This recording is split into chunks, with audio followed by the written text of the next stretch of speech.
And 10:40 at night, and there was gun violence in all 5 boroughs. One person, a 15-year-old, was killed. We'll say that again. A 15-year-old was killed. In one of those shootings, 5 people were hurt.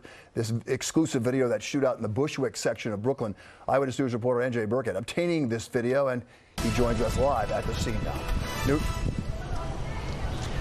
Right, Bill, Mayor de Blasio told me today that he can feel it in his bones. The city of New York is turning around. But try telling that to the people of Bushwick, Brooklyn, or the people in Queens, Manhattan, the Bronx, or Staten Island. Yes, there were shootings last night in all of those places. 5 people shot here on this street corner alone. I wasn't here, so I'm glad I wasn't here. Neighbors know how lucky they were. It was just before 8 p.m. 2 groups of young men are standing outside the neighborhood bodega. Suddenly, one of them opens fire, and it's pandemonium. 5 will be hit with... Raise your hand if you're married. None of you are married. Raise your hand if you would like to be married to your baby's father. 1. The rest of you who don't plan to get married, why don't you plan to get married? I'd like to know that. You already have your child to think about, and then a whole family to care for. You know, it's a lot of responsibility, and then you don't want the commitments. I wouldn't want no man holding me down because I think I can make it as a single parent. Streets from crime, gangs, and drugs. And we have actually been making progress on this count as a nation because of what local law enforcement officials are doing, because of what citizens and neighborhood patrols are doing. We're making some progress. Much of it is related to the initiative called community policing, because we have finally gotten more police officers on the street. That was one of the goals that the president had when he pushed the crime bill that was passed in 1994. He promised 100,000 police. We're moving in that direction, but we can see it already makes a difference, because if we have more police interacting with people, having them on the streets, we can prevent crimes. We can prevent petty crimes from turning into something worse. But we also have to have an organized effort against gangs. Just as in a previous generation we had an organized effort against the mob. We need to take these people on. They are often connected to big drug cartels. They are not just gangs of kids anymore. They are often the kinds of kids that are called super predators. No conscience, no empathy. We can talk about why they ended up that way, but first we have to bring them to heel. The following program is rated TV MAL. It contains...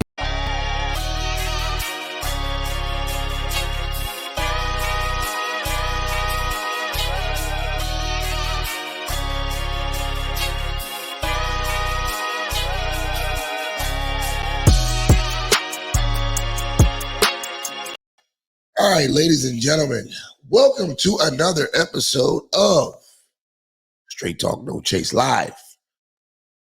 I am your host / co-host along with Cosby Digital. How you doing today, sir?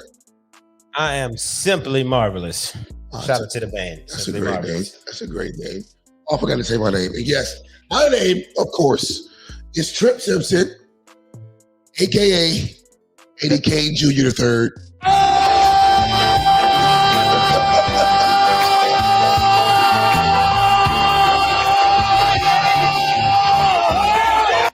That's right. AKA the bloody bloke. Oh yeah, I got some new sounds, man. I'm going crazy today.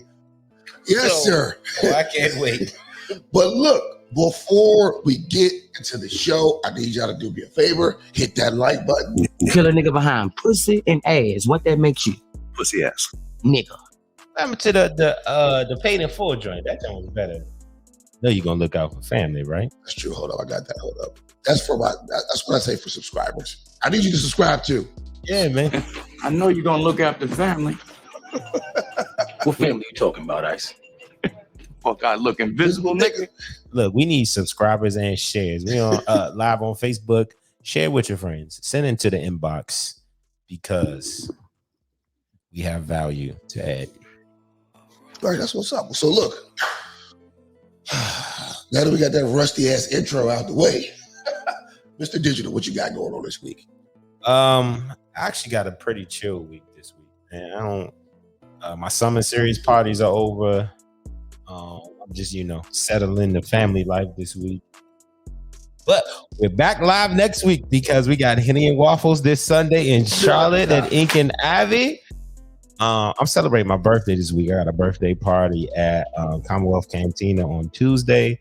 I'm going to boat on Wednesday. Then I'm off to Puerto Rico on Thursday. So I'm going to take it easy until I ain't taking it easy. Yeah, that I'm with you. I'm headed to Tulum the same time you headed to Puerto Rico. You already know what it is. We got a lot going on this week. Of course, if you haven't been hiding under a freaking rock, you would see that the DA in Fulton County, Georgia, is not fucking around with me at all. Fatality. She's handing out RICOs like hotcakes. We're going to talk about that tonight. Like it's nothing. Like it's nothing. Hold on, real quick. Let me shout out my cousin Joey Butler. I'm rocking his clothing line tonight, the entrepreneur. Look, shout out to all my entrepreneurs out there. It's not easy for us. Sometimes it's greasy for us, but we keep it going and we gonna make it. Because guess what? God did. For sure. So before we get into the RICO shit, I want to get into an interesting clip I saw the Joe Budden podcast. He had Adam 22. I like Adam 22. A lot of people give a lot of shade. I like Adam 22. He has one of my favorite YouTube channels. So Joe Budden had Adam 22 on the show, and they were grilling him about a lot of shit. But one topic in particular I thought was very interesting. So we're gonna get into that real quick.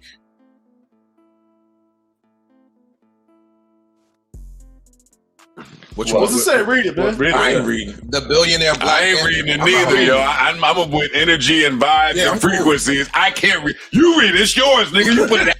So if you don't know, that's Adam 22, the white guy sitting between Joe Budden and Ish.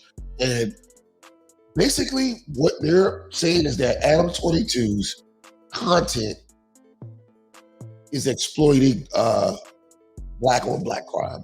So I'm going to let it go for a little while. Of course, this is fair use, so we're going to have to stop the video every 15 to 20 seconds so we don't get a copyright strike. Now, which one? Any of them. Read that one right there. Hey, Alex, put the arrow above the one you wanted to read. Oh, I didn't know you'd be on that one right there. Yeah, that one right there. Okay. I interviewed that one. I interviewed FBG Cash, and this is a clip from the interview. FBG Cash claims Lil Durk told him to take a photo at King Von's mural. Rest in peace, King Von. Rest in peace, FBG Cash. Yeah. Oh no, this is like this is not just an isolated incident. That's what I'm saying. That's what I'm saying. That's what he talked about in the interview. Cool. That's what he talked about. That was it. Not funny to me. I mean, that's not at all. It's an important thing you talk about. But this is a microcosm of this business and what goes on and how some people look at black artists, black lives. Like, come on, Adam, you got a bigger responsibility than this as a multi-millionaire from fucking hip hop. Truth bomb. I know all the guys. Listen, I know. I'm gonna stop it right there. Me personally, I don't like the way they're going with this because they're trying to give Adam 22 a responsibility that he doesn't have to have. So he doesn't have to have it. I agree, he doesn't have to.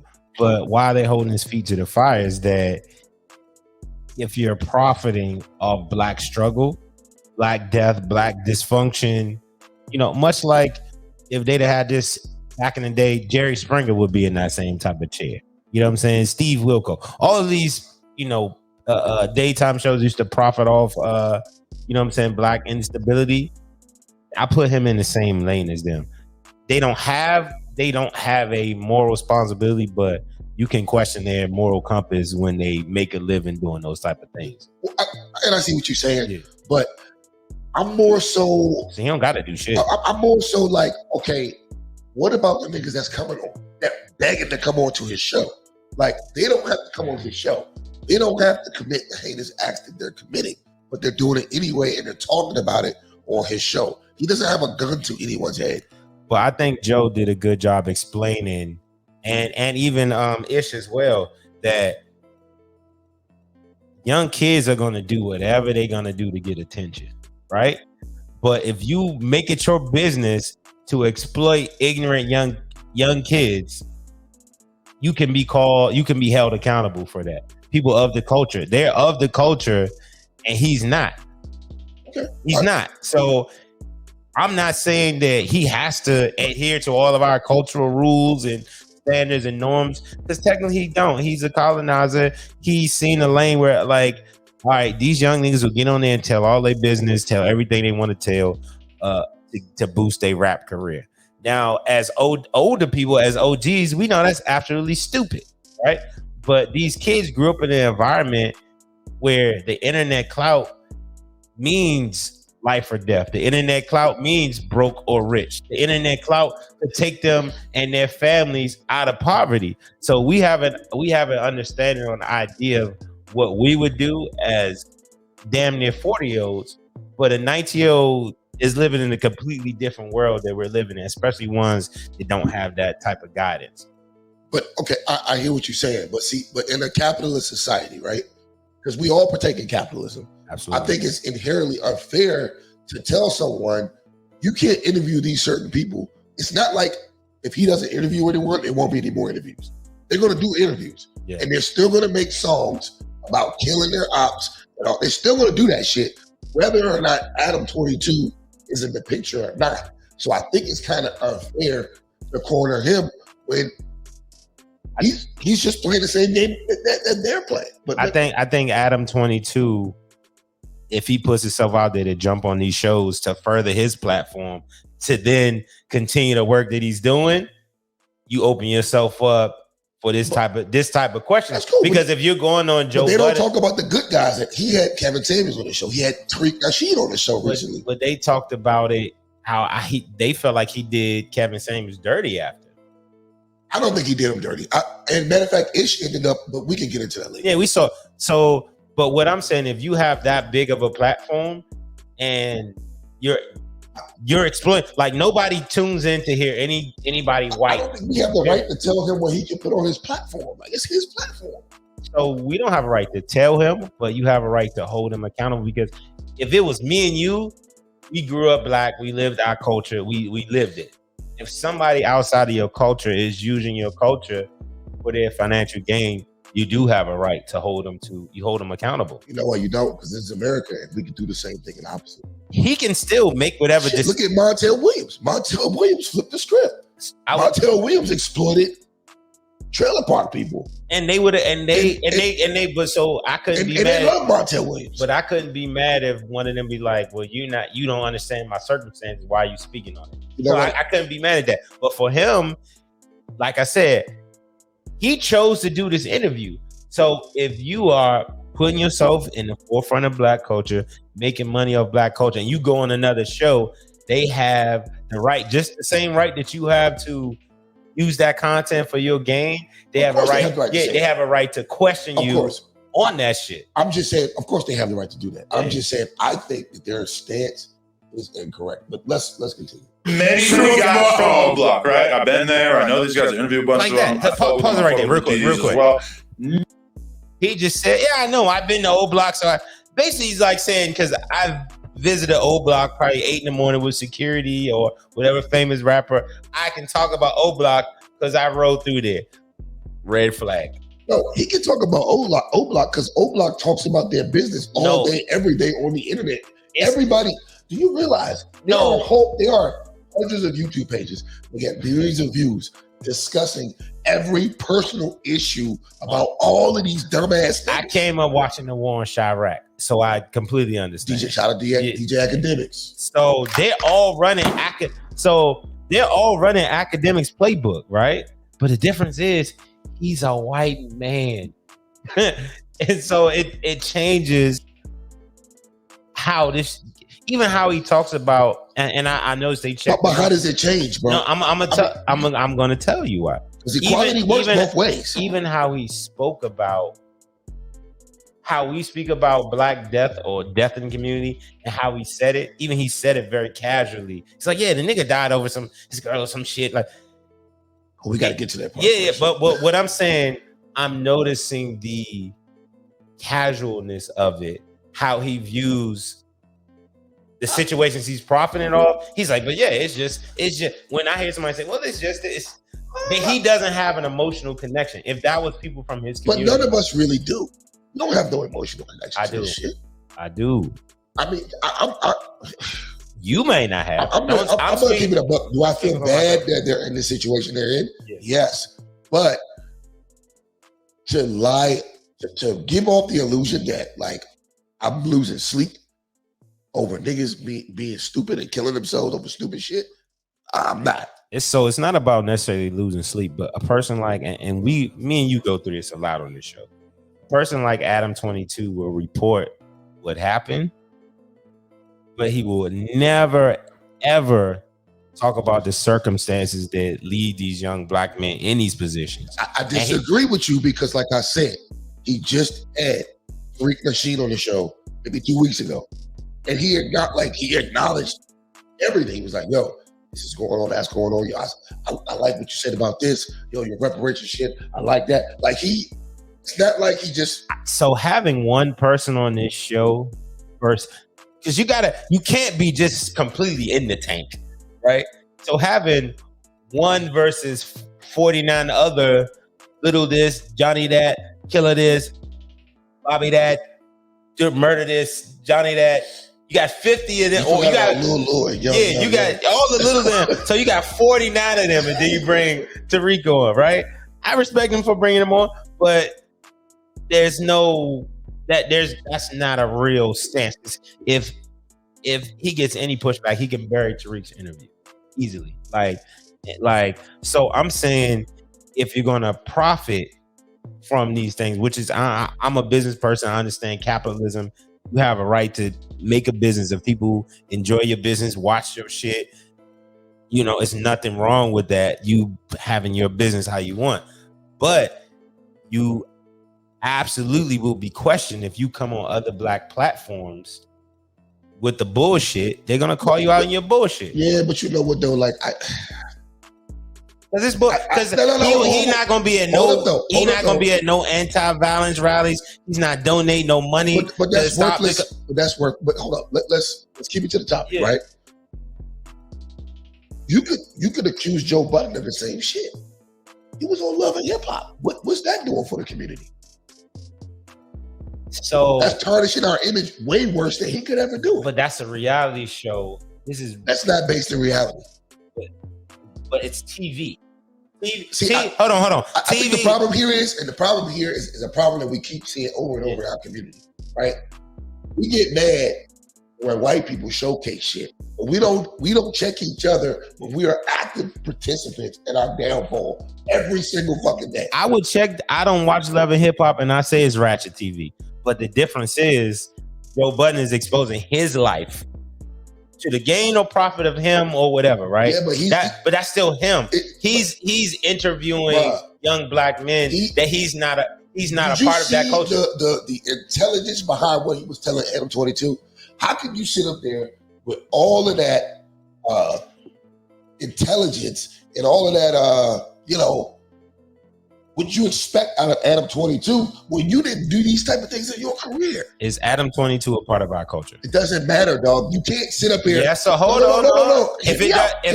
You sound crazy, right? To criticize an outsider for interviewing people in your culture when you're part of the reason that the culture is like this in the first place. And I'm not blaming this on Joe Budden. I'm just saying, participating in Love and Hip Hop and that fuckery doesn't help us. It's probably worse than anything Adam 22 is doing. Because you as a black man, you're stamping it. I would disagree with You're stamping it. So we're going to ask the question again. Is Adam 22 of our culture? No. Is Joe Budden of our culture?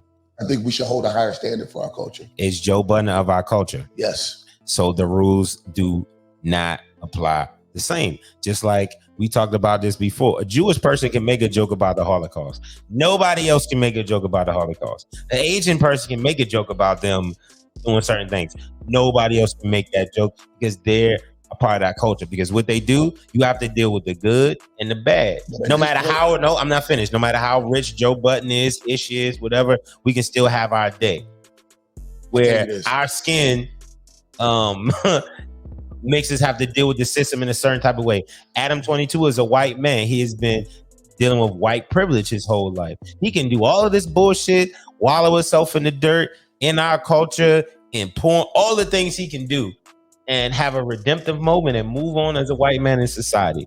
The black man cannot do that. So there's a line drawn where Adam 22 has to participate in the culture a certain type of way. You know why that line is drawn?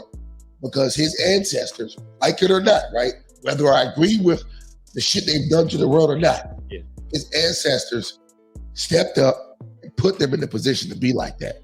No matter what, I agree 100%. It's like we want to sit up here and keep complaining and whining about shit, right? But we don't want to put in the work to put ourselves where they are.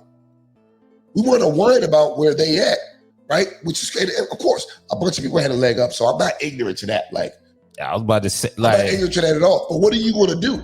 Are you going to continue to keep begging people to do the right thing? They didn't beg. So let's keep it in the con. They didn't beg him to do anything. They just held him accountable. I'm talking about us as a culture. Are we going to continue to keep begging people to do the right thing? Or are we going to realize, okay, hold up. Okay. I got to do this. I got to do this. I got to do that. Like, I got to stop fucking with them like this. I got to stop fucking with them like that. And we got to fuck with each other like this. Certain things just can't be the norm no more. It's too many detrimental things in our community that are normal, that we accept as normal, that we should not anymore. And we can argue about this all day, but ain't nobody going to change it except us. I have a question. Because everyone's going to make money off of it. Do you feel like them checking him was a negative or a positive? I would say, okay, and I'm doing what I accuse other people of doing all the time. So I'm already admitted to guilt. Ultimately, I think it is a positive, but I think the positiveness kind of gets overshadowed by the hypocrisy, because you're not checking the radio stations. You're not checking your own people who actively promote this type of shit. So, yes, it is positive that they said, I don't think you should promote these young niggas killing themselves and blah, blah, blah, blah, blah, which I don't necessarily think he does. He lets them talk. He actually tells them, yo, why would you do this? You got money. You got a good life. Why don't you step out of the game and go do this and that? So I'm not going to totally indict Adam 22, because I think that's unwarranted. But like, the internet is filled with this shit. And it's filled with this shit because niggas are doing it. It's not white folks doing this to black folks. It's niggas doing it to niggas. And they're bragging about it and making songs that's getting millions of views about this shit. I get you. It ain't the KKK. So I say this a lot on this show, right? Top 3 problems that black people in America have is that they do not control their own image and art. And coming from these communities, these kids only see a few ways out, right? They don't understand they can get out with STEM. They don't understand they can get out with, cybersecurity. It's things that they don't understand because their schools aren't equipped with it. Their parents aren't equipped to put them in that position. So they see a few routes to get out. That's art, music, sports, right? And we got to understand that as a people, that when we let people like Adam 22, DJ Vlad traffic in our art, music, and sports and exploit it, they can do that and make their money, but they also have to be available to be held accountable. Just like with DJ Vlad, what he did with the Minister Farrakhan. Like, there was people that stepped up and held him accountable for lying on the minister.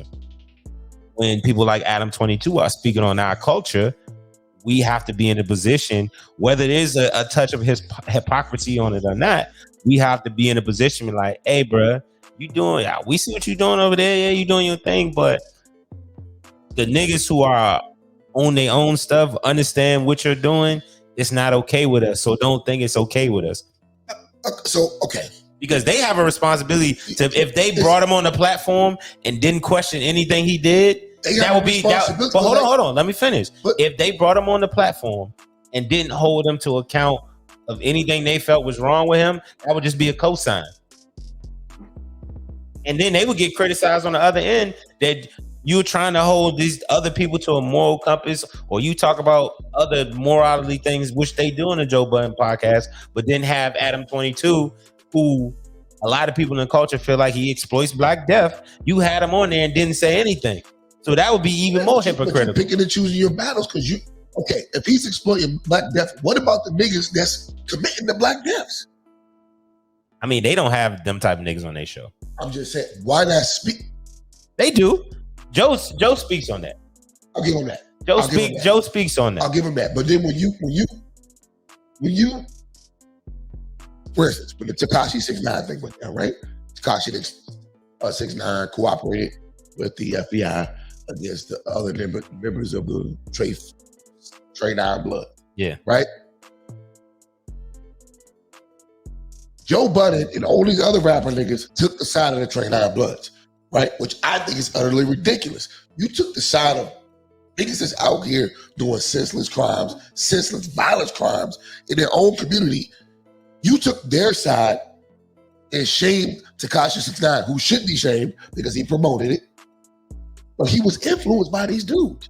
I agree, but these same niggas is on tape talking about they're gonna rob him and kill him. But you push the narrative further that cooperating is wrong. But Tekashi 6ix9ine comes from a long line of Latinx people who participate in Black culture but don't even really like Black people, but see it as a boost for them, because when the Black community and urban culture label him a snitch, all of the Mexicans and they embraced him. Okay. Still. That's why he's still relevant. He still can do concert. He's still making money because a lot of them don't like Black people either. If any of y'all have been in a federal penitentiary, I don't even think I want to slow that down because you can't chalk up Tekashi 6ix9ine to not liking Black people.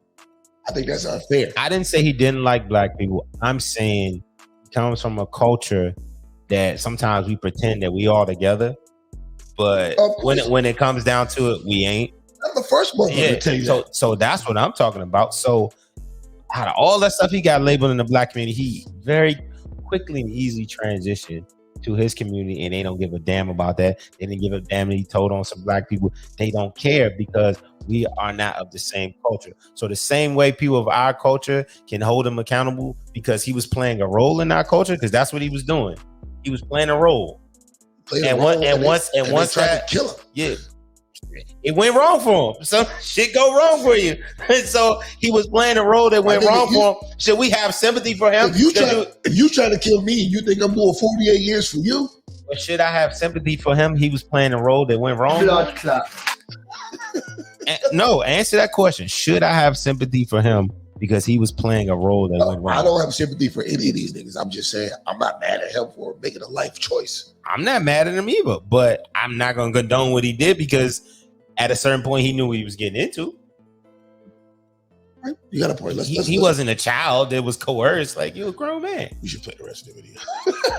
Yeah, good shit though. Good shit though. None of them have told me that they think these titles are in any way out of line, because to them it just seems like common sense. If you're going to interview these guys, of course you're going to talk about the shit that they actually talk about in their videos. No, I'm tight, kind of. I ain't gonna hold you.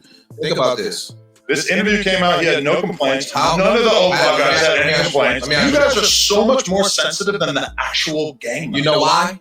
I like that. I like what he said. I like how he said that, right? Even though I don't think he should have said it, but like, bro, that's spot on. But the reason why they're more sensitive is what they said right after. I know about them being older, right? Like he don't care. We're in our 40s. Stop. No, let me finish. No. He's saying we're more sensitive. We're the young Black people that are these kids' parents. These are our little brothers. These are our fucking nephews that are outside killing each other, and you white people are now interviewing them. What about when they dissed all his ops in the music so that I could then later ask? They're both making great points. Ish is making a great point, but where I disagree with Ish is, if that's your son, like he said, right? Even though I know he was metaphorically speaking, that's your son, nigga. Why you don't got a hold over your son? Nigga, this is the world. It's a cold world. This dog eat dog. Get your son. But what Adam 22 don't got nothing on this platform is plenty of white criminals, drug dealers, white rappers. He ain't. Here's the difference, though. They're not stupid enough to get on this platform and talk about that shit. No, he won't let him on that platform. I disagree. I think he would. Because it's no game for him. I think he would.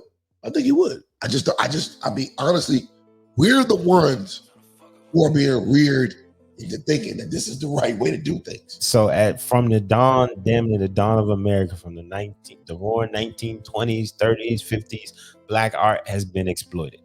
Of course. So he's just another iteration of that. And we got to keep it a buck with that. So at what point do we don't allow ourselves to be exploited? Now. That's why I don't have a problem with them holding to account for that. Yeah, hold him to account. That's fine. But like, they didn't say you can't do this. At the end of the day, you can cancel Adam 22 tomorrow, and it won't stop this dumb shit. But if you allow it to continuously go on with no checks and balances, the checks and balances start with niggas. Some recourse is better than no recourse. Recourse starts with the niggas that's doing it. Think about this. They have one of the biggest podcasts in the world. They literally have the position or power to start a trend to push something in the opposite direction. Because we would criticize them if they let Adam 22 come on that joint and skate. I would and let him skate. I don't think it's Adam 22. You know whose fault I think it is? Raise your hand if you're married. None of you are married. Raise your hand if you would like to be married to your baby's father. 1. Okay. All I'm saying is, these are the products of women who say they only men. Well, let's continue. Let's come about it in Dog, I would love to finish. Finish. He ain't making the money you are. You sitting there interviewing these black kids that are fucking killing each other and y'all monetizing it. That's not cool. I don't give a fuck what they talking about in their songs. Y'all are turning a profit off of this black trauma of them killing each other. Yeah, they the ones doing the killing because they young and they dumb and they don't fucking know no better. We 45 and 46 years old and we know better because these are our nephews. They not your nephews, and that's why you don't see the Kevin Samuels shit in the same light that we see it, because you're a white dude and you don't understand what he is. Kevin Samuels was causing a black drill. I get where Isha's coming from right there, right? I totally get it. I understand where his anger is coming from. But the more and more I listen to that statement, dog, the more and more I realize it's not on white men to take control of our community. It's on us. He ain't say that though. Nah, but he's saying it though. They're having a conversation. He has to make Adam 22 understand this how black men of our age and responsibility feel about the shit. But he don't care. He cares about the money. The only thing that matters in this world is money and fucking violence. So hold on. If you got the finances, well, you can produce the blood. Right? So that's the only thing that matters. So should they let him skate and not ask him no tough questions? You could have asked him all the tough questions you want. It's not going to mean anything because it's only going to make both of them go more viral. Should they have let him skate? I don't think it would change anything. I think it will. I don't think it changes because they have a big enough platform. I don't think it changes anything. They have a platform that can move the needle. Because to be honest with you, Adam 22 made the more logical argument, in my opinion. They had emotionally based arguments that don't really matter. What was logical about Adam's argument? This is what people are talking about. I'm a capitalist. I make money. I'm going to get my money. So their point was, yeah, you're making your money, but it's nasty. Okay. So they weren't arguing that he didn't. They never said that Cry me a river. You can't do that. Cry me a river, black man. Or it was more so you shouldn't do this because of this. Cry me a river. So what was logical about his argument? The argument was logical because these niggas are doing this anyway. And they're begging to come to my show. And every time they come to my show, I make money. So either go to the hood, or either go to the hood, stop these niggas from doing this, raise your kid. I don't know what to tell you. This ain't a me problem. It's a y'all problem. So fix y'all shit. That's what I would have said if I was him. I mean, if you're coming on shows bragging about how many views you get and how he didn't brag though. He didn't brag. They was bringing up his views. But he does that on a regular basis. I've never seen him do that, but him and Vlad kind of move the same way. But you know what though? They adapt to the climate. Yo, niggas don't get it. Rappers aren't worthy of being interviewed. I'm not. They're not smart business people. Bro, you're not gonna spin my words. I'm sharp. I mean, that's what I'm taking. I do fuck with Ish though. Ish, like even if I disagree with some of his points, I fuck with Ish. I think he was a great. Bro, you missed that show when we interviewed Ish. He was out of town, bro. I fuck with Ish, even though I don't necessarily disagree. I don't necessarily agree with his logic on this topic. I like what he brings to the show because he doesn't hold back and he's not industry affiliated, so he can say what the fuck he wants to say. So shout out to Ish, man. From what you're saying, that's not what I'm saying. I'm saying I asked him about his music and his content. True. And what I'm telling you is he's 19, 20, 21 years old. He's going to give anything just to be on somebody's fucking camera and get some light shined on his project. I interview rappers all the time. He lost his life. I interview rappers all the time. People are losing their lives, and you keep telling me about the business of. And I interview them, and they don't. Hold up, this nigga got 2 cups. This nigga got 2 cups. I ain't no better, I guess. They don't know no better. Crazy shit. No, because they do know better. Most street rappers, when you interview them, are not gonna say shit about their ops, or they're not gonna whatever. Older ones. They're smart about it. Older ones. Smarter ones. He was someone. He was someone. That's a normal word. He was someone who was more open. That's why I like Parks. Parks is like I heard what Parks say. Say you comfortable saying ops? You like Parks besides though. No, but that's the thing. Like when you catch somebody playing a character, because after he's finished interviewing these young black men, he's not worried about no ops. He has no fear that we fear every day. First of all, I don't fear none of that shit either. But I'm saying that. Why should he? I'm talking about to the people he's talking to. Why should he? But he's saying, "Oh, I can use this terminology because I'm around them." But you don't. I think he looks up to them because, like, fuck no, bro. These niggas be on the internet, going live. I got this shit on me. I'm about to go. These niggas, they do the most ridiculous shit ever. So you're telling me Adam 22 looks up to them? Not financially, but I think deep down inside he's like, wow. Well, most white dudes look up to us culturally. That ain't nothing new. But all I'm saying is, look how he dressed, how he his whole swag. At the end of the day, like, I'm not mad at Adam 22. Like, these niggas want to come to you and talk. That's on them. They're fucking killing each other. Nigga, what the fuck? That's the craziest shit about all this. No one is looking at the rap industry and saying, "Yo, why are y'all allowing this?" I think people niggas is getting caught with RICO acts left and right now. Why are you niggas doing this? There's plenty of people, and I know you got a problem with Jay-Z, but I don't have a problem with Jay-Z. What I'm saying, Jay-Z's a capitalist. Even Jay says it like, why the fuck y'all putting everything in your song? Like he literally raps this in several songs, like the money phone, the guns you're never gonna use. Stupid. Oh, he be using them though. Well, not all of them, bro. The biggest. Man, it's about 10% of the Jacksonville, Chicago, Bronx, DC. It's all documented. Like, you remember a couple weeks ago, I was sending you videos, dog. There's millions of videos on YouTube. The feds could put a RICO case based off YouTube on these niggas, dog. I agree. So this is what I tell you all the time. You just experience it on YouTube. I talk to these kids on a regular basis. And the first, we do social media basic classes. You know the first thing I tell them? Whatever you put on the internet stays there forever. So what we don't understand, we didn't grow up that way. Like, we're 36, 37, 38 years old. The internet got to introduce us in a serious way by high school, right? So we had life. We lived outside. We played place, but we did all that before the internet. This is the first generation that lived their whole life on the internet. Like, from their mom posting their baby pictures, posting their first day. We seen a bunch of these little kids, first day photos.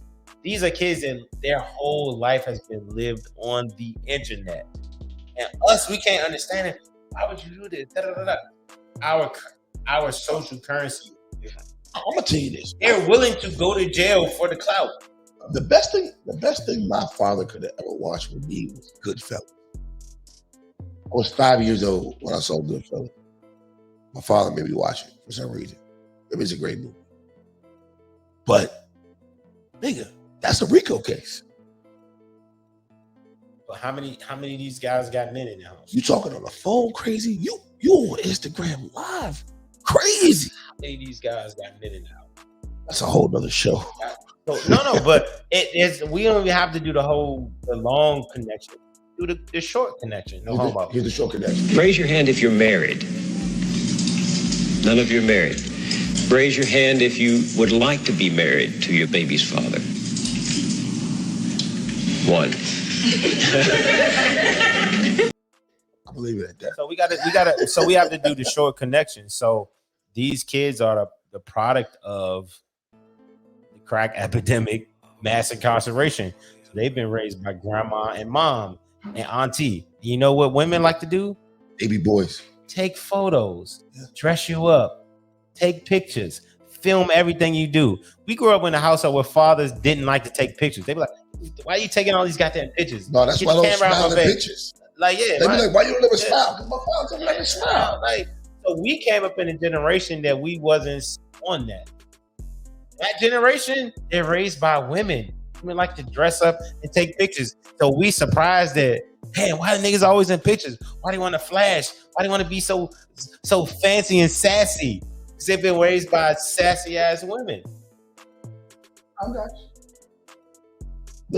So we can't act surprised. We have to just figure out what's the next steps to turn us in the next direction. Because we already know what the problem is. I hear you, bro. I definitely know that. Open about the people he's beefing with, obviously he's like Lil Durk's top op while he was living, right? And so he's talking about his problems with Lil Durk because that's a prominent theme in his music and stuff. Stop. It's funny, Mark. It's not funny, Mark. Stop. In his life is a word that has been used for as long as time. Okay. He's talking about this stuff in his content, so I asked him about it during the interview because that's what a lot of his content is about. Of course, I want to know about the conflict that he has with one of the top rappers that he has beef with. True. How can I not ask these guys about the shit they're making music True. about? You're not saying one wrong thing. Right. You are not saying one wrong thing. What I'm saying is I find it somewhat disturbing that somebody that is outside of what these boys endure on a day-to-day basis, that's the biggest point. Interviewing them and monetizing it for your own personal gain when these kids are dying.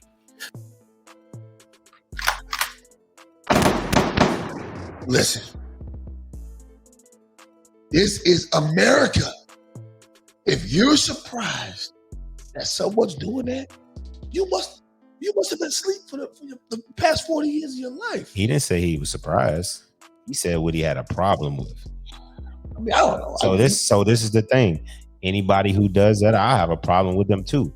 And he got to keep it 100 on his platform. Because he doesn't like straight carry him. He gives him praise for his business acumen, and he understood why he's doing it. But if we're gonna put you on our platform, like Joe Budden podcast is bigger than No Jumper. That's not true. Yes, numbers bear it out. No, you're wrong. It's not bigger than I would either say they're equal, or if they're not equal, No Jumper is slightly above. What's the biggest guest they had on No Jumper? They be having bad. What's the biggest guest that they had on No Jumper? Let's slow down, right? Let's slow down. Because the guests don't even matter. Yes, it does, because so No Jumper is an interview show. When they just talk together, don't cut me off. When he talks to his partners on that show, the numbers are in the toilet. No Jumper is an interview show. What's the biggest guest that's been on No Jumper? Hold up, bro. No Jumper's numbers, view-wise, subscriber-wise, are higher than Joe Budden's numbers. What's the biggest guest that's been on No Jumper? I can't tell you who the biggest guest is, but I can tell you that the numbers on No Jumper's YouTube page are better than Joe Budden's. No Jumper has one platform. How many platforms is the Joe Budden podcast? No Jumper has 3 platforms. So you got to say Patreon. His numbers are nowhere close to Joe Budden's on Patreon. First of all, I don't know what Joe Budden or Spotify. His numbers are nowhere close. So Budden's not Spotify, but just how his Joe Budden show is consumed in many different ways. Adam 20 No Jumper is on YouTube. So if you aggregate everything together, Adam 22 is big on almost every platform. That's what I'm saying. I think you're speaking without actually knowing what you're saying. I've listened to Joe Budden podcast, and I've listened to. I listen to both, but I'm telling you, YouTube wise, Adam 22's got Joe Budden. Period. He's got him. What's the biggest guest that's been on Adam 22's show? YouTube don't matter about the guest. It matters about the. I'm talking about reach. Who has the biggest reach? So do you think Adam 22 has as much or anywhere near the cachet or influence that Joe Budden has? Or YouTube, yeah. Probably more. Yeah.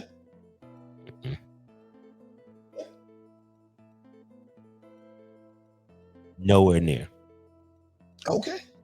Nowhere near. Look the numbers up. Who was Adam's 22 biggest interview? I don't know. That says something.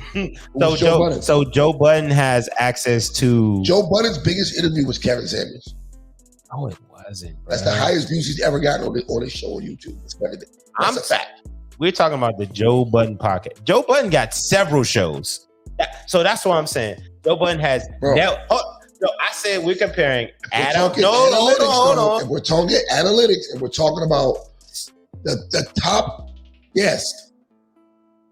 Results wise, I don't give a fuck about nobody's opinion. Results wise, 6.3 million views. Kevin said it. Is Joe Budden? Is Adam 22 anywhere near as famous as Joe Budden?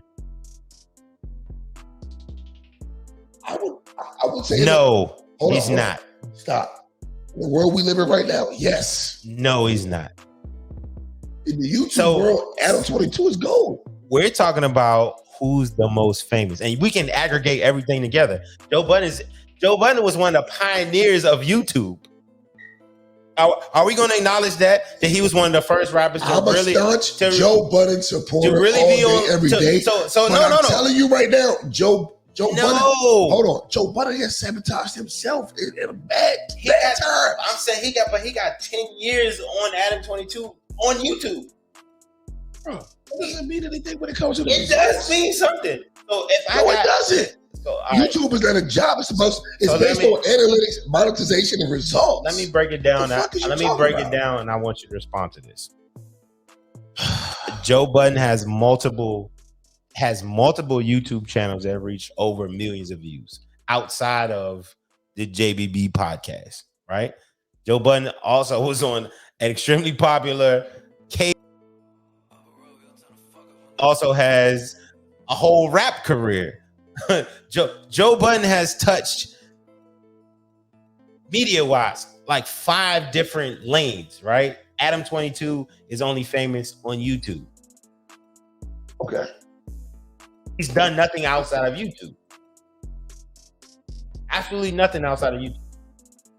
So that's why Joe Budden is much more famous. Spotify, Adam 22 has a Facebook, Instagram, and a Twitter. Is it anywhere near the popularity of Joe Budden, who has a platinum record, a hit TV show, actually 2 hit TV shows, and for the longest time, one of the top podcasts in the world? So Joe Budden has 975,000 subscribers on YouTube. Adam 22. Adam 22 has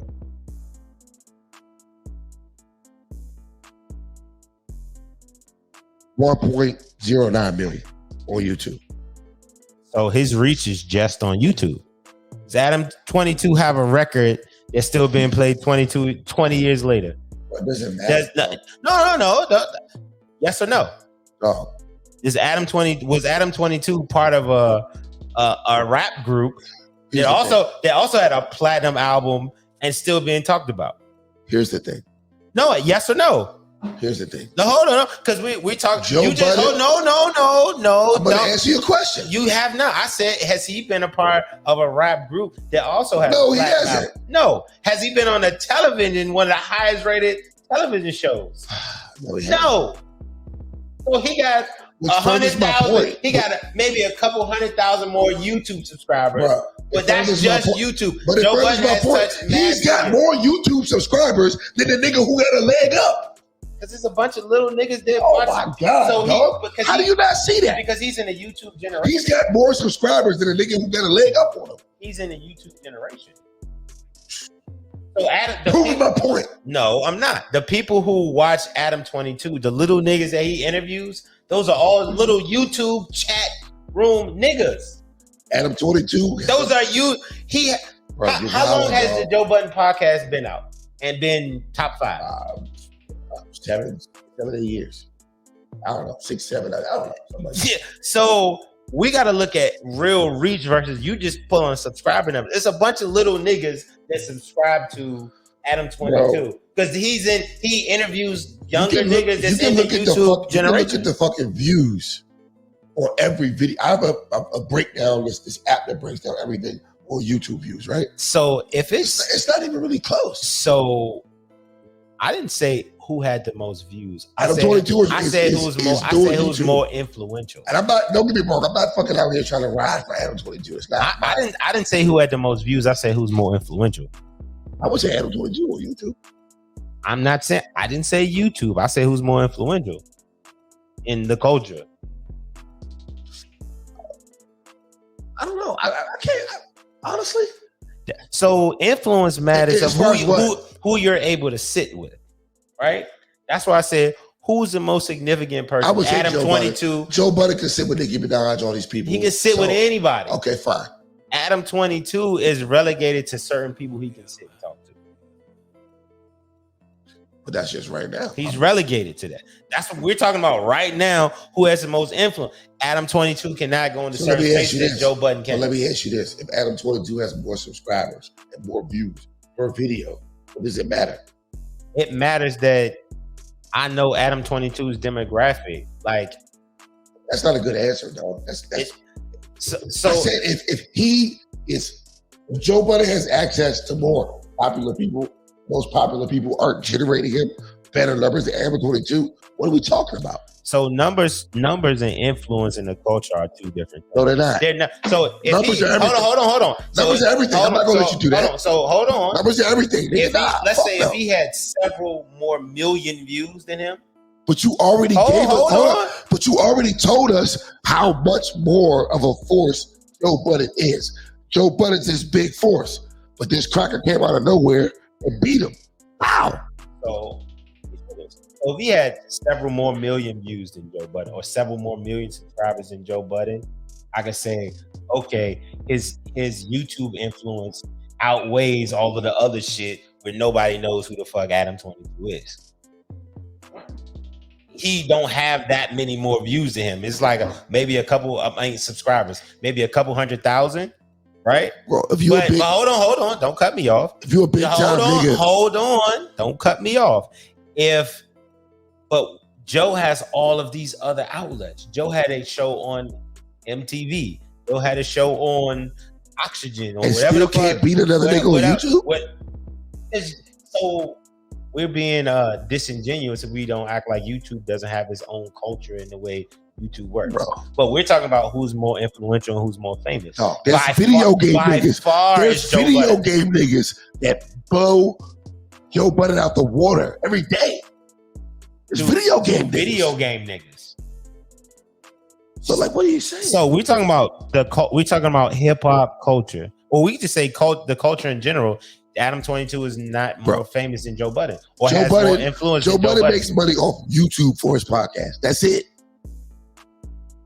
Spotify deal's over. They got sponsors for their show. No, the sponsors left when those allegations came up, which I think was some bullshit. But sponsors left. He is YouTube. What about Patreon, where niggas actually pay? Adam 22 got a Patreon. I don't know. I don't know that. I don't know either of them.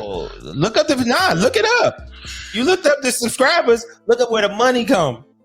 Because guess what? You know them 12-year-olds, the 14-year-olds, 16-year-olds, they ain't got no job. They can't pay no money. So he can have a million more 16-year-olds that's interested in gang beef. I'm gonna slow this down. I'm not interested in a pissing match between Joe Budden and Adam 22. Because it ain't no match. Adam 22 is not a slouch. I never said that. By any means on YouTube. Never said that.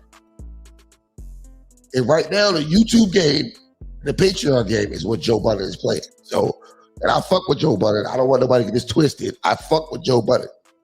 But you fuck with Adam 22 more than Joe Budden? No, I just agree with Adam 22 in this particular argument. Let's get back to the argument, by the way. But I agree with Adam 22 in this particular argument. I do. You always agree with the white man. No, I agree with niggas. That's right. I agree with the white. He's a nigga now.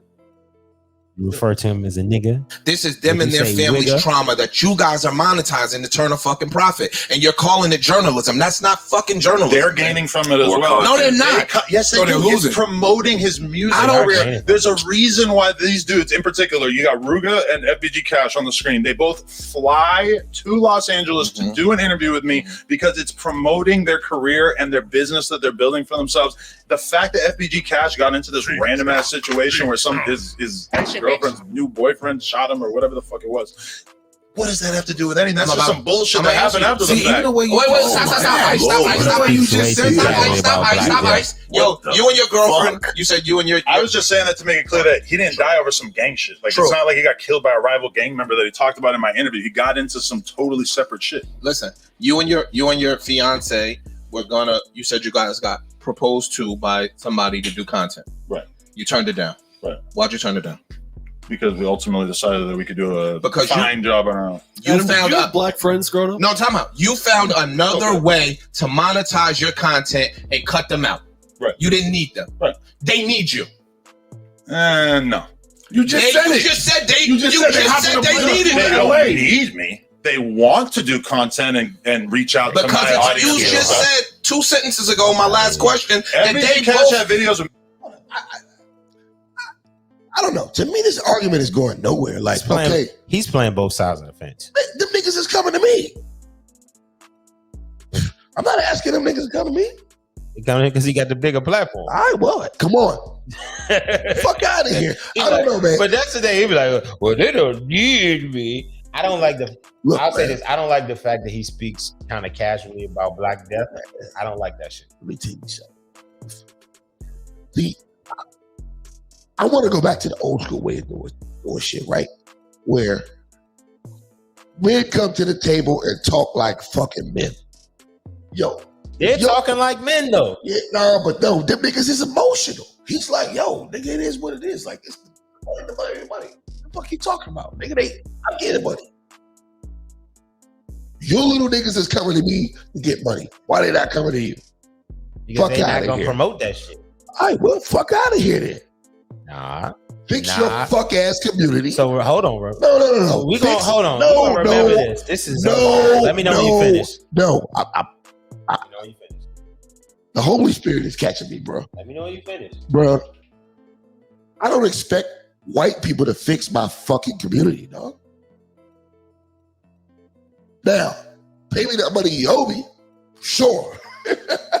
Straight up, pay me the money you owe me.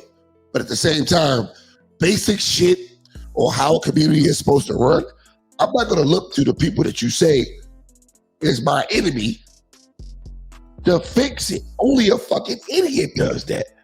If you think these people are in for your demise and they want to see your community destroyed and they want to kill you and blah, blah, blah, why do you even think a conversation like this is even necessary? That's not chess. Chess players talk to their enemy, cool and calm, collective. Hey, what's up, Bob? Blah, blah, blah. See you at the golf course later. Do the deal. That's how they do it. Black people want to be like, no, man, you was wrong, man. You did this to me, and I think you should do this, blah, blah, blah, blah, blah, blah. And we lose every fucking time. You don't play no fucking chess. You play petty games. Fucking barbarians don't play no pity games. Fuck out of here. Go ahead, man. My bad. I ain't mean to. Niggas is playing pity games. It's a beautiful rant.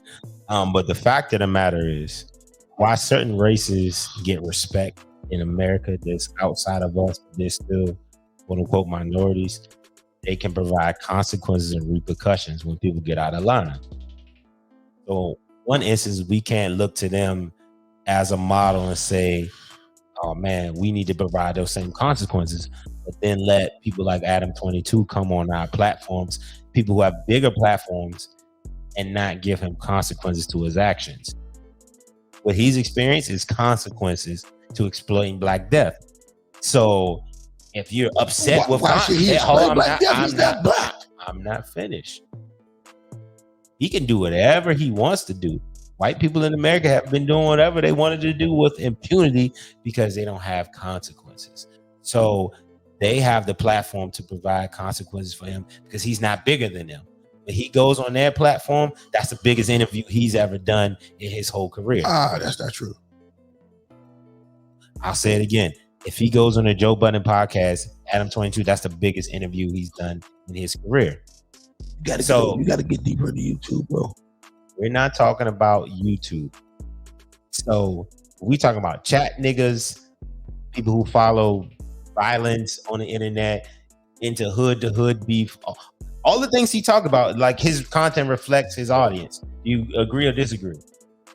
That his content reflects his audience. His whole that's not his whole audience is like that, but I will say, to a degree, you're right. His content reflects his audience. So when you talk about Joe Budden podcast, he's reaching a whole different audience. So it was responsible for them that if they were going to introduce him to a whole new platform, a whole new audience, they had to hold him accountable for the things that they didn't agree with. Bro, he's been on the show before, bro. It's not new. I didn't say that. I'm saying it's not a whole new audience. But there were things that happened since the time he was on there before and the time now that they feel like they had to hold him account because they bring him on, just bring him on wherever. That's a situation where they feel like you're co-signing them. I'll give you that. You're co-signing them. I'll give you without checking him on the things that you feel like he's wrong in your community. One thing you say that we need accountability. I see. We hold white people accountable all day. We don't hold ourselves accountable. No, we don't. Actually, we don't. Well, so I'm seeing 3 Black men holding a white man accountable for participating in our culture. But you're seeing 3 Black men holding a white man accountable for some irrelevant shit. It's not irrelevant. Niggas. So you can't out here committing the crimes who you aren't holding accountable. So hold on. How you say he's that big, right? You just touted how many subscribers he had, how many followers he had. And then in the second breath say it's irrelevant. Adam 22 doesn't order no hits. You can't have it both ways. Adam 22 is not ordering hits, bro. Does Adam 22 have cultural influence over Black people? No. He does interviews. Yes, he does. What does Adam 22 ever told Black people to do? Adam 22 provides the platform for the people who influence. Did Adam 22 ever murder a Black person? No, not that I know of. Okay. The Black people he interviews ever murder Black people? Probably. All right. So accountability goes there. Is he giving them a platform? So what? Hold on. First of all, hold on. Let me hold on. We gotta remember this. Bro, let me tell you something. Hold on, we gotta remember this episode. Let me tell you something. Monday. If a nigga who's accused of committing crimes wants to come on Straight Talk No Chase and brag on his crimes, come on up here, buddy. I'll exploit your stupid ass too. So you admit it's exploitation. I'll exploit your ass. Hold on. So you admit it's exploitation. And I hope you go to jail. So you admit it's exploitation. That's not a positive thing to exploit somebody. What I'm admitting is the fact that whatever you want to call what he's doing, I don't think it's wrong. So if you want to call it exploitation, fuck it. Let's exploit niggas. You want to murder niggas and then brag about it? I hope the police catch your ass up on our show. I murdered the nigga in front of his mama. His daughter cried and blah, blah, blah, blah, blah. So you see no problem with that? Lock his ass up. He admitted. Here's the tape. Fuck out of here. So you see no problem with a white man's platform doing that, exploiting young black people. If you stupid enough to do it and making money from it. If you're stupid enough to do it, you get what you pay for. Not stupid enough to do it. Are you okay with that? You're stupid enough to do it. I'm okay with it. Is you okay with it? Why is that? Why do you have to put a qualifiers if you okay with it or not? I don't feel sorry for stupid motherfuckers. I don't. I have no sympathy for stupid motherfuckers. I do not. So you're not missing sympathy. You're missing empathy. I don't give a fuck. You know what? You should give a fuck. You know what? Real leaders don't have none of that shit. Yeah, they do. No. Real leaders know. Real leaders know. Sometimes a certain element of your society got to get eradicated so the good people in your society can be elevated. I know that's fucked up. That doesn't apply to our current black situation, though. I agree that applied in the past when we were in slavery and Harriet Tubman had to shoot some niggas in the back. They was trying to go back and snitch. First of all, Harriet Tubman ain't shoot no goddamn body. So let me tell you something. This is what I don't like about this history shit that they teach. And it's a whole nother tangent.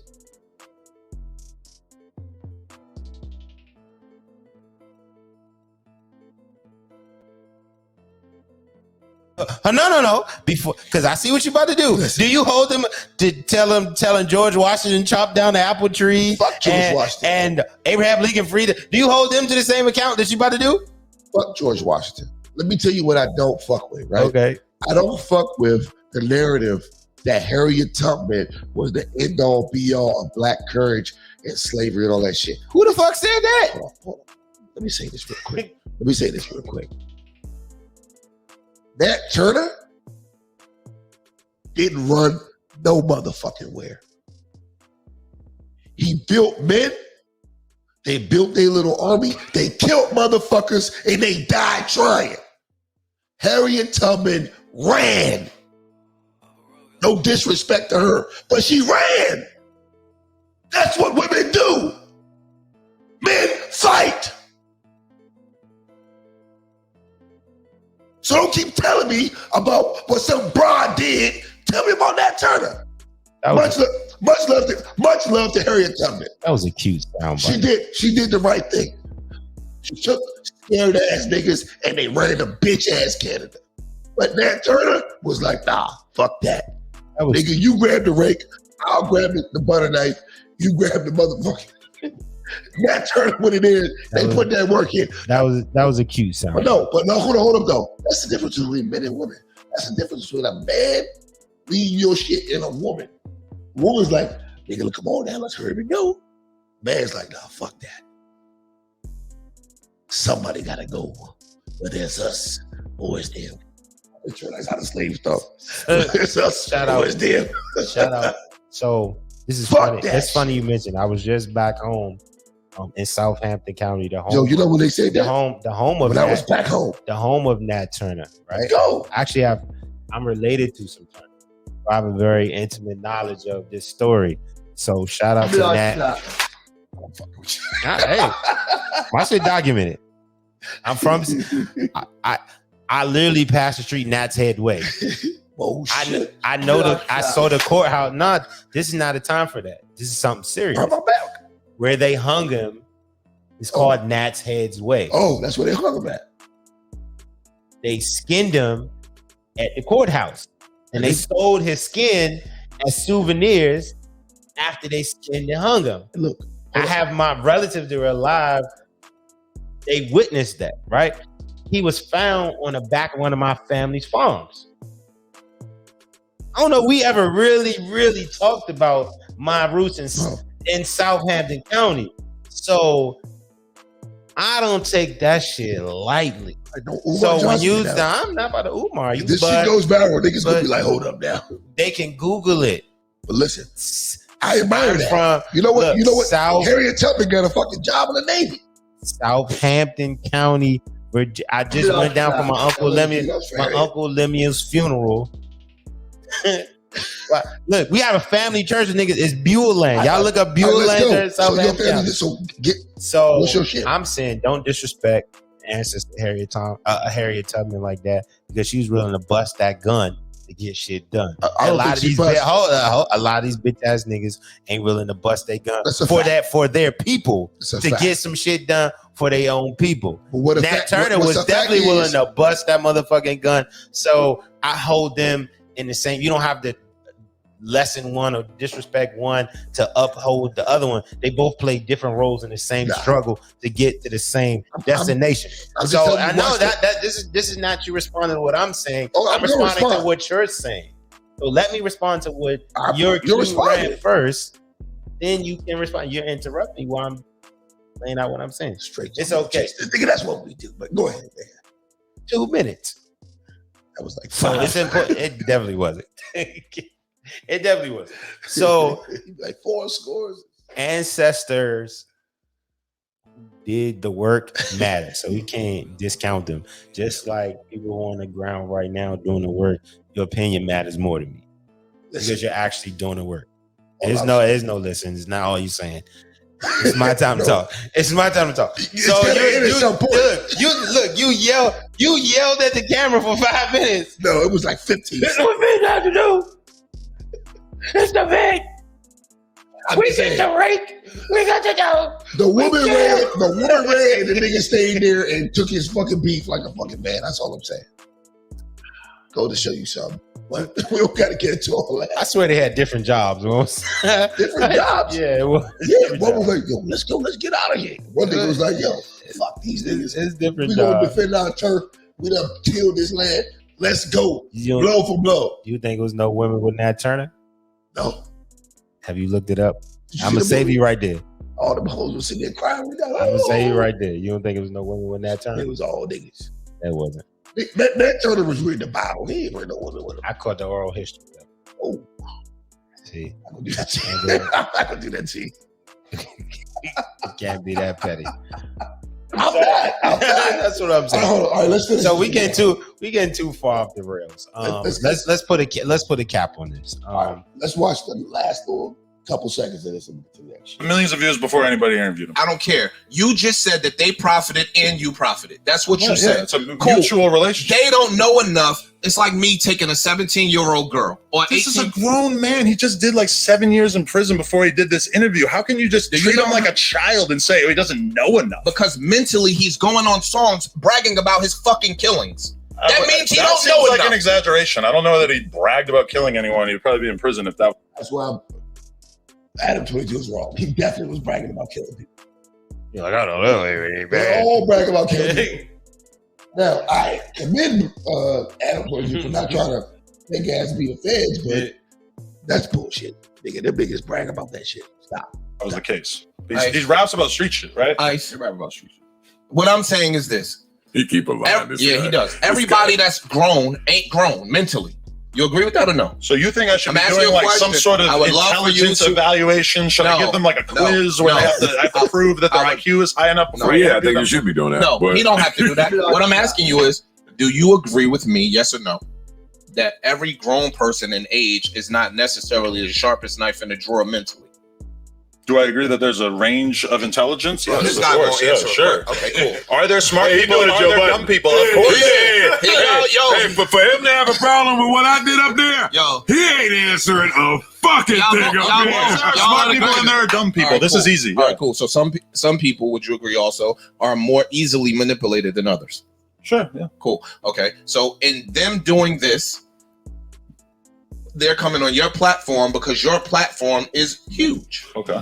Right? So do you agree that them coming on your platform, you said it already, that it has a benefit for them as well as you? Of course. Yeah. So do you also think that you are monetizing this black beef trauma shit that these boys are going through? I mean, incidentally, yes, I am monetizing it because when we make content on YouTube, it's monetized by default. But that being That said, nigga, hold on, this pause it. That nigga said incident. People, better than me. These are the people in your community. I would have kept it more of a buck. Incidentally, I would have been like, yo, yeah, I'm he could have. I would have respected him more if he said, "Yeah, I am." I would have been like, I'm capitalizing. I would have respected him more if he said that. That nigga titles his shit high titles, and he said, "I monetize And you know what? Top op rapper And he said, "Oh, I monetized incidentally." I put it to you like this, like you just said. I respect him more if he said. I would have went harder than he went here. See, if I was Adam 22, Double down on it. I would have really tried to help niggas and been like, well, look, what y'all gonna do about it? Y'all niggas condone this shit every day. That's what y'all listen to. That's what y'all rock to. Fuck you. It wouldn't work because they don't do that. Not them, but like I'd have talked to the black community as a whole. What you gonna do? This is what you do. And I get money. Boom. I would have said just that. I'd have been out of there. I mean, sometimes, like, it is what it is, man. Hold on, play the end of that clip. It's way more not to no end, but play. I want to see how he responded to that. That's content that the people clearly wanted to see. You see the view counts. These guys are popular. People want to hear from them. There's tons of other platforms interviewing them. So that's your rule. If people want to see it, I'm putting it out. It don't matter about Because I mean, but you realize I like this music. You realize I listen to drill music, right? Yeah. So these people are people I'm genuinely interested in meeting and having conversations with, and then I put it online. Hold up. Hey. But you know what? Hey. Wait. Because I say it all the time here about how that's not a fan. That's not a fan. No, I actually listen to it. Like, actually, that is the music I like the most in the world. But same, but why does a white man your behavior his favorite and music your train of thought isn't aligned with the well-being of these people? You just see why is his favorite music drill music? That's why I disagree with Joe Budden, right? These people are putting this music out on public platforms for the world to hear. If you don't like the response from the world, don't put your shit out for the world to hear. But those people aren't the ones that responded. It's the responsible black men of the community that is questioning a white man is profiting off the death of young black men in the community. It's not the kids. The kids are not going to question. They only care about the clout and the views. These are responsible black men questioning a white man is profiting from the death and destruction in our community. But that's what it is. You're wasting your time questioning the white man. I disagree. The white man doesn't have anything to do with it. I disagree. No, check the kids. I disagree. Well, that's why the kids still fucked up. Because y'all niggas want to check niggas that's after the fact. They already did what they did, The kids don't control their image. That's why the kids aren't the best. The kids can definitely control their image. Niggas want to make excuses and want to pussyfoot around the real fact that the community's out of fucking control. How many black record labels do we own? Bro. How many where's the black, what's the black YouTube? Another sad statistic. Where are these things that we control? Right. Put me onto it so I can put my shit there because we control it. You control what you put out on the internet. Exactly. If you put out a video that says, I want to kill all the niggas I don't fuck with, or these are the niggas that I killed, nigga, you did that. Do you regret anything that might have been put on the internet in your 38 years of life when you weren't as educated and knowledgeable about what you wanted to do with your future? No. I have. I most certainly have. No, I've taken pictures, I've done things, I've been places that if I had the wisdom and understanding, I wouldn't have been there. One thing I understand about America, though, black children are judged much more harshly than everybody else. See, I hear you with that. Because shit. I hear you with that shit, dog. But when I see what the fuck they posted, it's like, it's really fucked up. And it's really need to be checked. And to make excuses of to put the excuse behind it, even though you could be right, it doesn't matter because when you put the excuse behind it, you give the next kid another. No, it matters. It matters because kids need to know what system. Hold on. Losers gotta adjust. It matters when the kids don't understand the circumstances and systems that they're being placed in. The kids now are victims of the systems. Chief Keef, Little Reese, fucking Bibby, them niggas of that era, them Chicago niggas of that era, they are the tragedy of those decisions those kids made, because those kids didn't understand and couldn't control their image. You know what they did? White and Jewish people gave them millions of dollars to exploit black trauma, black pain. So they looked at, okay, these are the examples of the people in the community that made it out. What did they do to make it out? One thing about human beings, we learn from other people's behavior. So the mistakes or exploitation that the pioneers went through are affecting this generation, because they look at the blueprint. Well, how did these people make it out to be megastars? How did Dirk make it out? How did Reese make it out? How did Chief Keef make it out? Reese never made it out. No, he made it out. Reese made it out. He's dead. Reese is alive, nigga. Reese is dead. Yeah, Lil Reese alive. You know, he got shot several times, but Lil Reese alive. Oh.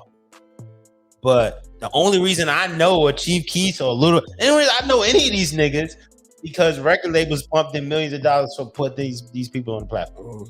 Well, like YouTube these days, though. I'm talking about. There's no labels these days, though. I'm talking about the pioneers of the shit. Yeah, well, you know what? The pioneers. Keef had a record deal. The pioneers of the shit is Chief Keef had a record deal. Single fucking mothers. Nah, it's not. Definitely not. But like, they're a symptom of the same problem. But we spoke of that nauseum tonight. I want to get to a related topic, because this is what the government is doing about this shit. Now, this is a video. This video is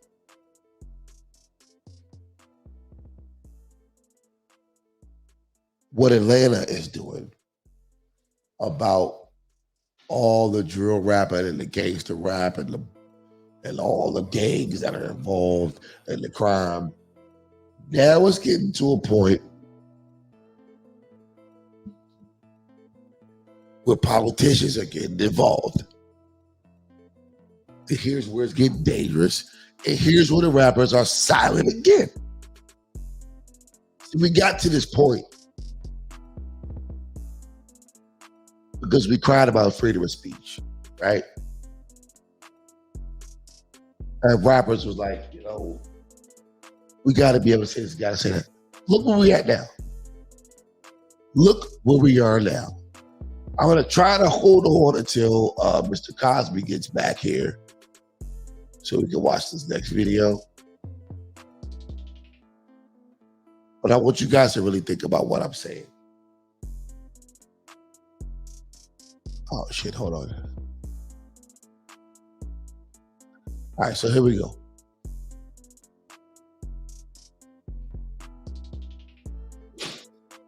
What today's indictment is about is the Drug Rich Gang, which is a hybrid gang, and it started back in 2016. That's how far we can document this gang existing. We know that it is a gang that primarily actually exists out of DeKalb County, the Stone Mountain and the Tucker area. But as we know, crime and criminals have no boundaries, and they found their way into my county, Fulton County. I have a message today that you will hear repeated time and time again. If you thought Fulton was a good county to bring your crime to bring your violence to, you are wrong, and you are going to suffer consequences. And today is the start of some of those consequences. This gang, as I mentioned, is a hybrid gang. It does include members of the Gangster Disciples, the Crips, and the Bloods. We know that here in Atlanta, Georgia, that hybrid gangs are something that we regularly see. We know that this gang does have some identifiers that connects it together. They use things like prescription bottles and money symbols, and this is in their jewelry and their tattoos, and we see that present here. We have identifiers identifying this gang, but that's not the problem that people collected together or they decided to use symbols. It's what they did once they joined together. What this indictment represents is 16 different victims in our county, 16 different incidents of violence, and 26 defendants. They committed crime everywhere from the south to the north of my county, which included Union City, Atlanta, and Sandy Spring. Take the weed and leave the money now. Take the what I left the what? The blood clots. The earliest hard crime committed that is captured in this indictment is a 2018 carjacking. The latest was committed just this month. We are aware that crimes have occurred in other jurisdictions, but what this indictment primarily covers are the 16 crimes that committed here in Fulton County. The victims, they do not discriminate, but what they did do is target people who show their wealth on social media. So I do have a message for the public where it is kind of fun to put your things on social media and show off. Unfortunately, these gangs are becoming more savvy, more sophisticated in the way that they target you. And this is the way that we know that they targeted these individuals. And it's because of these great detectives' work where they were able to show that they were following these individuals and using it to their advantage. Some of the celebrity victims included Calvin Ridley, who is a loved member of our Falcons, Brad Guzan, who is a loved member of the Atlanta United team. I want to pause right there. Yo, you little niggas in DC, better take heed. Whoever shot that running back yesterday, come on, man, y'all niggas tripping. Marlo Hampton, who is on the Real Housewives of Atlanta, and Brittany Mealy, who is the mother of Future's child. Atlanta's fucking shit. The mother of, you mean one of Future baby's mamas? You could have said that. All very well-known celebrities who have decided to take residence right here in Metro Atlanta because this is a great place to live and we cannot tolerate this. But don't be fooled. This indictment also covers other individuals who are not as famous, but also had their wealth on social media. Lots of social media influencers. The incidences that are in here is, thank God we don't have a murder, but we have kidnapping. We have armed robberies, we have shootings, and we have home invasions, very violent crimes, things that cannot be allowed in our county, and all done again at the hands of crime, at the hands of gangs. What I want the public to see today is a collaboration of law enforcement, because as they have gotten more savvy, so have we. I want to stop right there. What are your thoughts? So it was important for them to establish like Atlanta is still like the Black Mecca, right? Sure. And people have to understand they can come there and be safe and be a social media influencer. Like you got people like Tyler Perry building whole studios there, his own studio. So they're going to be attracting a lot of celebrities, a lot of influence, a lot of things. So this was important to do, to take these gangs off the street who are targeting these influencers, because I'm a social media marketer, and I often tell people, you got to share your success stories. So if people who are, being successful in life are being targeted, they got to do something about that, because that's going to be essential to Atlanta's economy. That's a entertainment, music, sports, Black capital of the world. So if they don't do anything about that, like they were going to lose tax dollars. They were going to lose contracts. They're going to lose things. So I appreciate what she's doing for that community. I mean, that's a fact, man. Like I said, I'm not a fan of people just being locked up, but at the same time, if you're committing violent crimes and you're making it hard for regular people just to live their life, and you deserve, whatever the government got for you. That's what the government's here for. I know it sounds fucked up, but like, the taxes that I do pay, I hope they get you bitch ass niggas off the street. They want to rob people for working hard. Now, whatever you do amongst thieves, whoever's in the street, your niggas want to rob each other, do whatever you want to do that. But leave regular people alone. Even tax-paying citizens. We don't got nothing to do with y'all niggas. Because when you get shot and you go to the hospital, the tax dollars take care of your ass. And guess what? Never mind.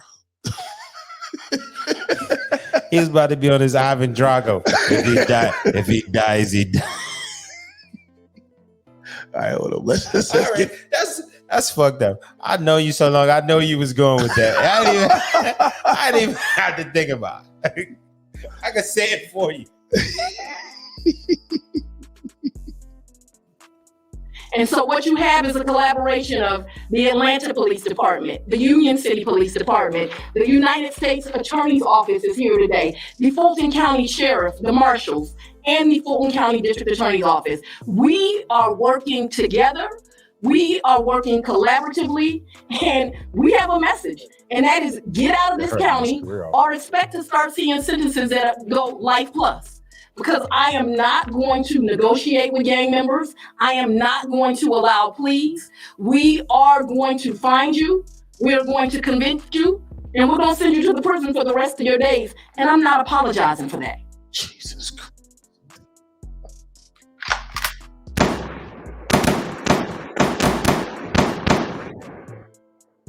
Fatality.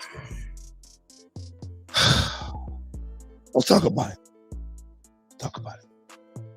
What do you think about that? Like I said, I think she has the right attitude in terms of being able to clean up Metro Atlanta. You can't have people roaming the streets, robbing influencers or celebrities, because their culture is built on that in Atlanta. That's part of the economy.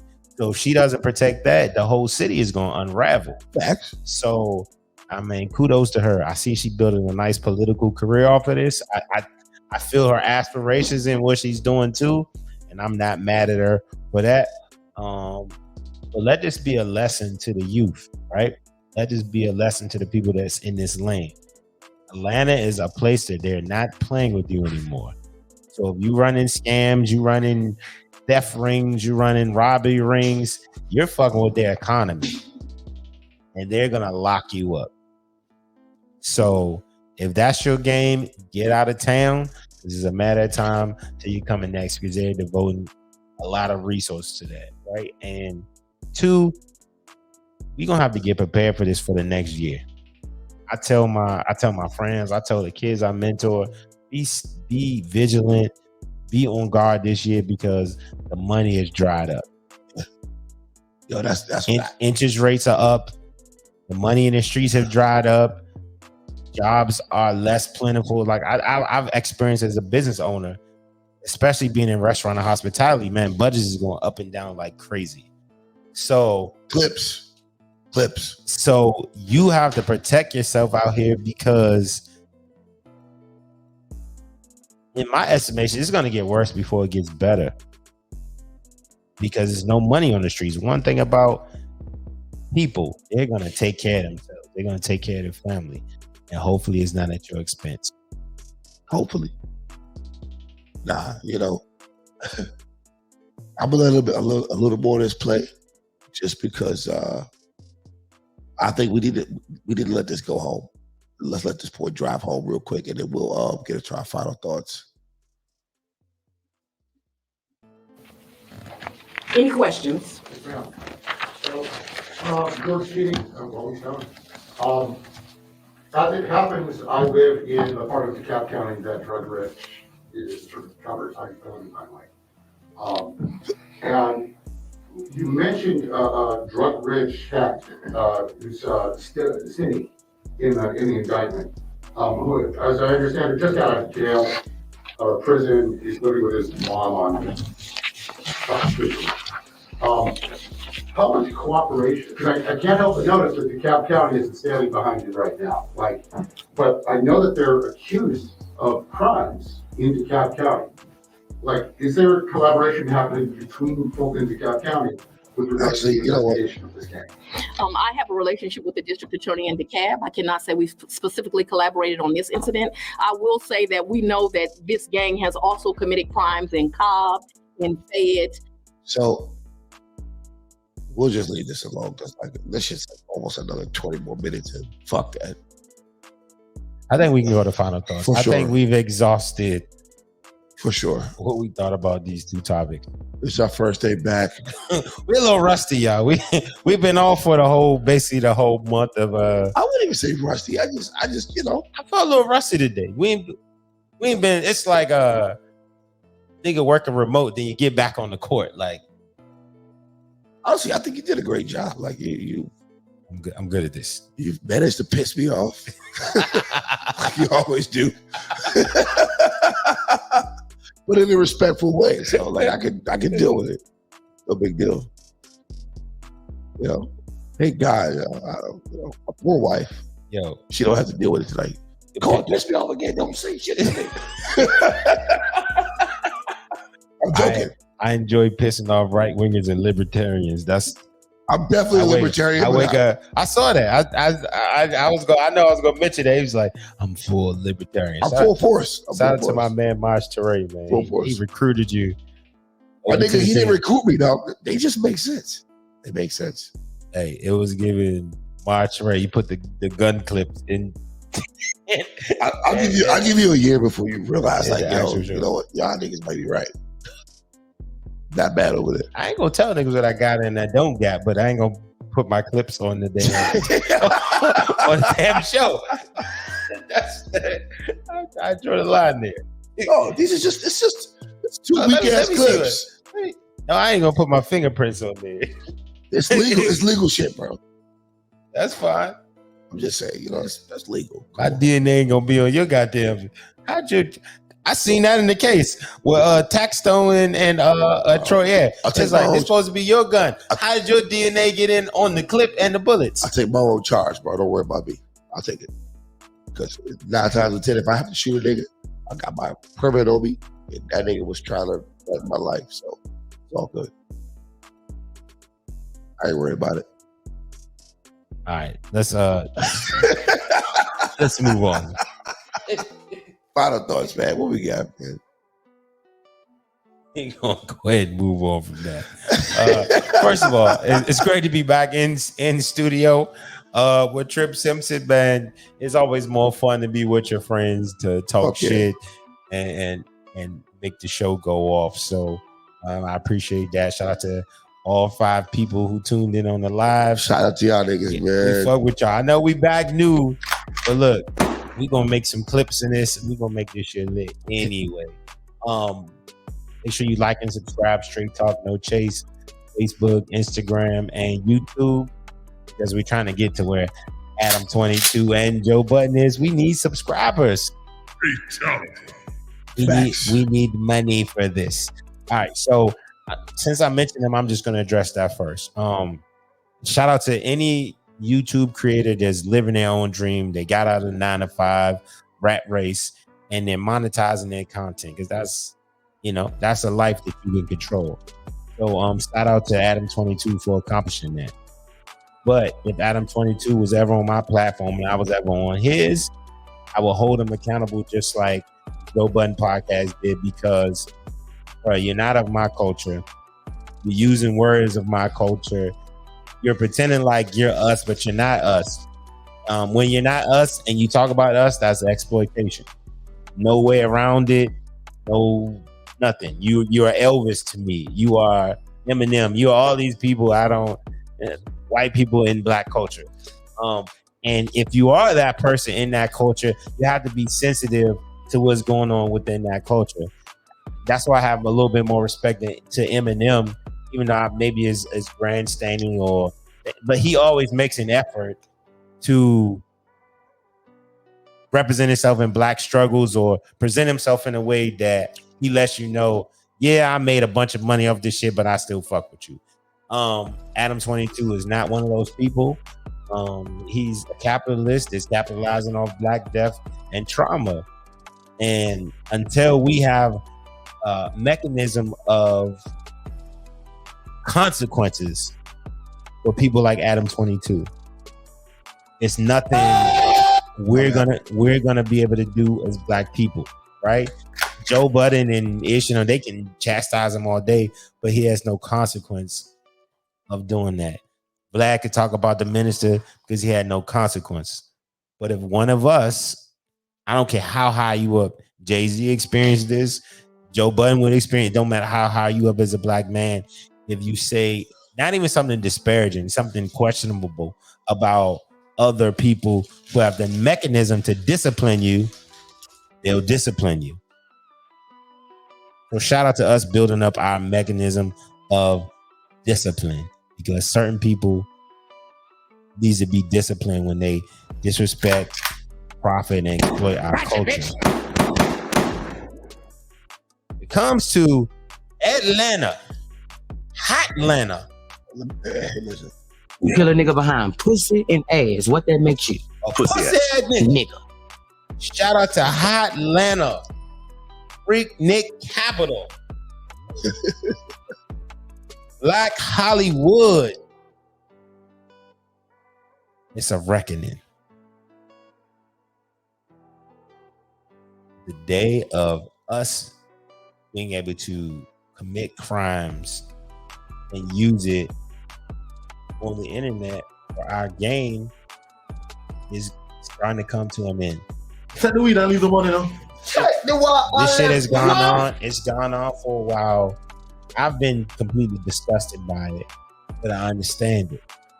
Being working with youth on the street in DC and the DMV area, I've come to realize what we think is normal is not normal to them. And what we think is completely crazy is absolutely normal for them. For them to try to build and make it out of them circumstances, they absolutely leverage the internet to go viral, to get famous. I've talked to kids, they said they would do a bid 3 to 4 years for them to be lit and popping for another 10 years. So we think the kids are just dumb. They're not dumb. They've made the risk reward assessment of the decisions that they're making because this is the situation that they're in. And it's unfortunate. And as adults, as thinking people, as people who need to help our culture, build our culture, help these kids have alternative routes, we got to pay attention to their mindset and what they're thinking, because it's not by mistake, it's by design. That's my final thoughts. Facts, man. I'm not gonna hold y'all niggas, man. Like, even though we disagree this episode, I understand most of the shit you were saying. Like, shit makes sense. Like, I don't disagree, right? But Eddie Kane Jr. III is about to come out of here. Get ready, people.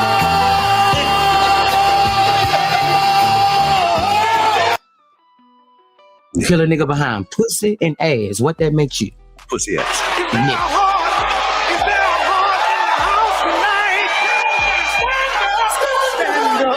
Let's get your likes up. They should have never gave you niggas money.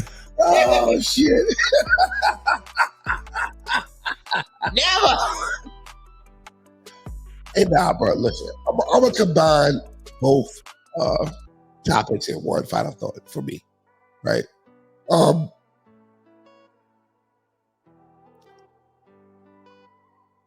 Kudos to that bitch in Atlanta.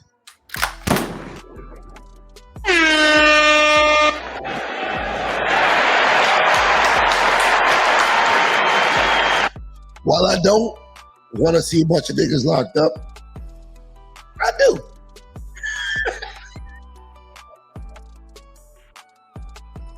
Because you niggas deserve it. You pitiful motherfuckers are involving innocent people in your crimes. See, I respect the gangs and the mobs of old. Do whatever you do amongst yourselves, bro. Leave the regular people alone. But now you involving the regular people, and it's becoming a serious problem. And honestly, I wish Mario Bowser would I don't even know how the DA shit work in DC. We elect a DA? No, we don't. How does it work? Get a DA in like that bitch. Because that bitch ain't playing no games. And if I was the DA, I wouldn't play no games with none of you niggas. If you commit violent crimes. Sell a little weed here, a little crack, a little dope. Honest days pay.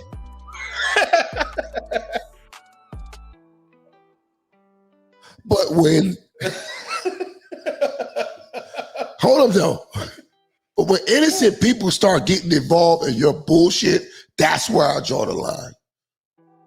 Sell your dope to your dope heads. Sell your crack to your crack heads. Sell your weed to your weed heads. I'll leave you the fuck alone. Might have to pay a little bit of taxes, but I mean, we can talk about it. Oh man. But when innocent people start getting caught up in your shit, that's where I don't give a fuck about the code. And I don't give a fuck about what none of you bitch ass niggas are saying about all the police. And fuck y'all niggas. The police need to raid each and every one of you bitch ass niggas that's shooting up shit, hitting little kids. A 71-year-old old lady just got killed in PG County the other day from a crossfire gun situation. Y'all some bitch ass niggas. You deserve every fucking year you get. Yes, I said it. Commit your crime on the low, like a real nigga. See, back in the day, criminals used to be like Batman. That's what is that what they fought in the alleys, Batman and the criminals? Right. Yo, every time the Ninja Turtles beat up a criminal, nobody knew. But you bitch ass niggas are harming innocent women, children, and old men. It's not right. And you want the feds, nigga, fuck you. Nigga, the feds wasn't even fucking with y'all. But y'all hot. Y'all hot as shit. And you deserve every fucking year you get, because you stupid as fuck. Granted, you came into life young, so I get it. Yeah. Get your shit together. That's been this episode of Straight Talk No Chase, man. I ain't got nothing else. Oh, no, wait a minute. I do. Adam 22. I got no problem with Adam 22. Although I do understand the gripes that Joe Budden and them had with him. I have no problem with Adam 22. It's capitalism. He's getting money. Niggas don't understand the concept of money. Niggas want to break the law and then whine about your circumstances for breaking the law like somebody fucking cares. Ask Tupac how that shit ended up. And I fuck with Tupac. But ask him how that ended up. Nobody fucking cares. Let me tell you something to you silly ass niggas right now. Now, granted, I fuck with this nigga Cohen, and he's right to a certain degree. He cares about y'all niggas. He in the street, talking to the youth, yada, yada, yada, do this, do that. Care about y'all niggas. Let me tell you something. If I was in charge of every black person in America, you would be the first niggas to go. And I wouldn't blink a fucking eye. Because I understand what, and no offense to Cohen, he understands it too, but he's a nice guy. What I understand is what real leaders of nations understand.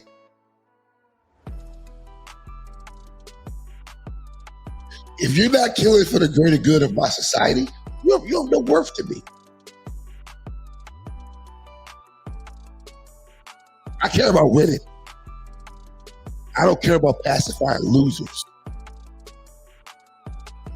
That's this episode of Straight Talk No Chase.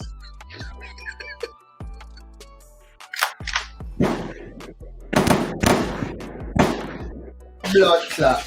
Take the weed and leave the money now. Take the what and left the what? Blood clot. Yes.